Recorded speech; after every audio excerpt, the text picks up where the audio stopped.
Assalamualaikum warahmatullahi wabarakatuh.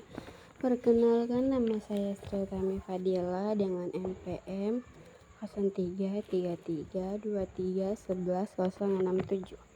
Di sini saya ingin membuat tugas proyek UAS dengan mata kuliah Agama Islam di bawah bimbingan Pak Fatoni Ahmad MPD. Judul yang saya ambil ini adalah profesi guru dan dokter.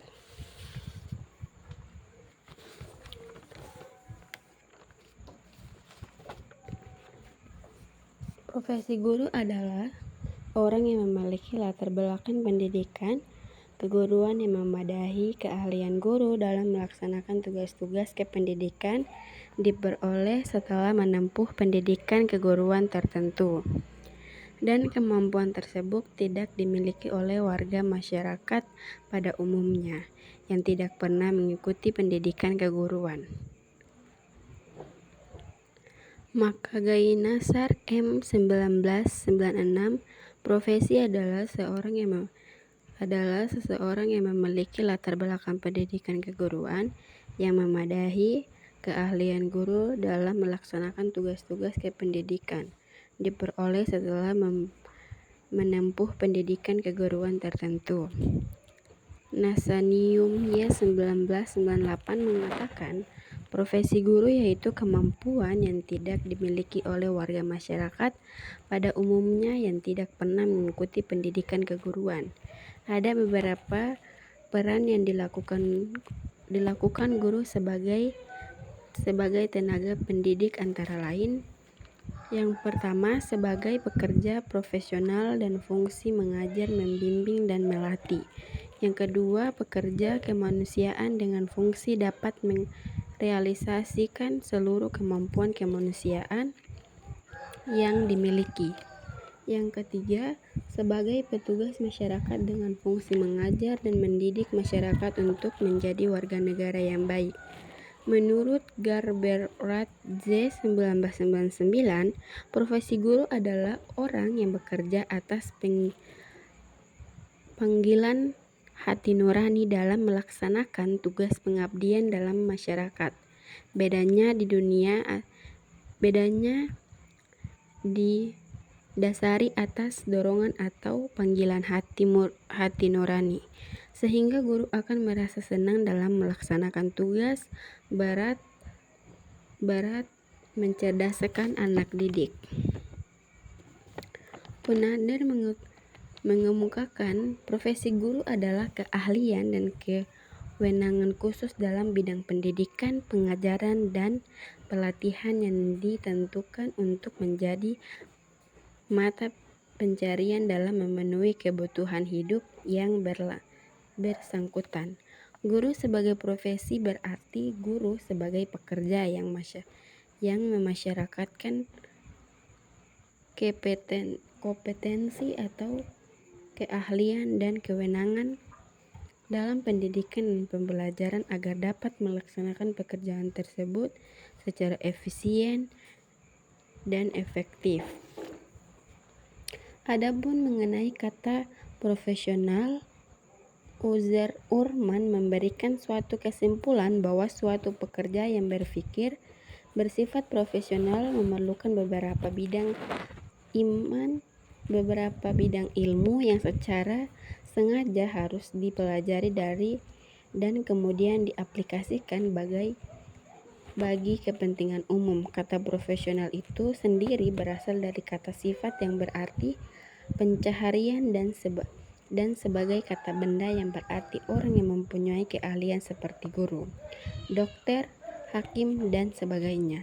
Dengan kata lain, pekerja yang bersifat profesional adalah pekerjaan yang hanya dilakukan oleh mereka yang khusus dipersiapkan untuk itu dan bukan bekerja yang dilakukan oleh mereka yang tidak dapat memperoleh pekerjaan lain.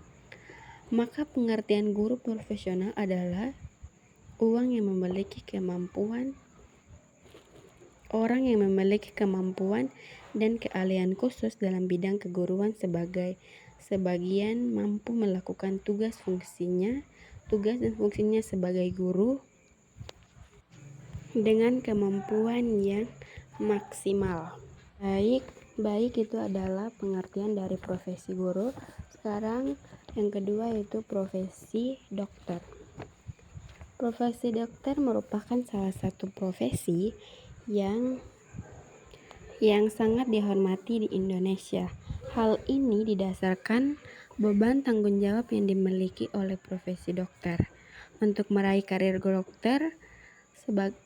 dokter pun bukanlah hal yang mudah. Biaya studi yang secara umum terbilang mahal serta proses yang panjang menjadi tantangan untuk dimiliki oleh seorang dokter. Dokter juga memiliki peran yang penting dalam menjaga kesehatan dan kesejahteraan masyarakat.